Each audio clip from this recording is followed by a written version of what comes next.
நாளாந்தம் வீதி விபத்துக்கள் மற்றும் வீதி ஒழுக்க விதிமுறைகளினால் ஏற்படுகின்ற உயிரிழப்புகள் மற்றும் சொத்துக்களுக்கு ஏற்படும் பாதிப்புகள் தொடர்பில் விளக்கமளிக்கும் தேசிய செயற்றிட்டம் தம்புள்ளையில் இன்று ஆரம்பமானது. வீதி விபத்துக்களை தவிர்ப்போம் என்ற துணிப்பொருளில் நியூஸ் போஸ்ட் முன்னெடுக்கும் இந்த செயற்றிட்டத்துக்கு இலங்கை போலீசாரும் ஒத்துழைப்பு வழங்குகின்றனர்.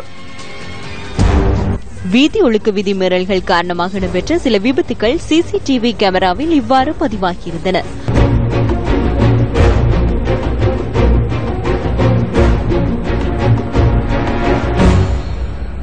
சுகாதார அமைச்சு வெளியிட்டுள்ள அறிக்கையின் பிரகாரம் இந்த வருடம் ஜனவரி மாதம் தொடக்கம் செப்டம்பர் மாதம் வரையான காலப்பகுதியில் 29,630 வாகன விபத்துக்கள் சம்பவித்துள்ளன.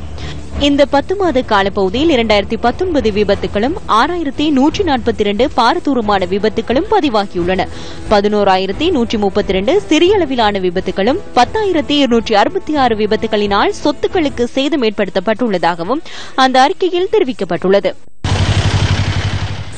இந்த அபாயகரமான நிலையை கவனத்தில் கொண்ட நியூஸ் ஃபர்ஸ்ட் வாகன விபத்துகளில் இருந்து உயிர்களையும் சொத்துக்களையும் பாதுகாக்கும் நோக்கில் வாகன விபத்துக்களை தடுப்போம் என்ற தேசிய செயற்திட்டத்தை தம்புள்ளையில் இன்று ஆரம்பித்தது. தம்புள்ளை நகரில் ஆரம்பிக்கப்பட்ட இந்த திட்டம் தம்புள்ளை பஸ் தரிப்பிடத்திற்கு அருகிலுள்ள நகர மண்டபம் வரை முன்னெடுக்கப்பட்டது. இலங்கை போலீசின் உயர் அதிகாரிகள், பிரதேசத்தின் முச்சக்கர வண்டி சாரதிகள், பஸ்கள் மற்றும் ஏனைய வாகனங்களின் சாரதிகள் இன்றைய விழிப்புணர்வு கருத்தரங்கில் கலந்து கொண்டனர். இன்று இந்த திட்டம் வெற்றிகரமான நிலைக்கு வந்துள்ளது. சில அமைப்புகள் நம்முடன் இணைந்துள்ளன. பங்கிரி தம்புள்ள முச்சக்கர வண்டி சங்கம், கலைவெல முச்சக்கர வண்டி சங்கம், பாடசாலை வேன்கள், விசேடமாக முப்படையினர் இணைந்துள்ளனர்.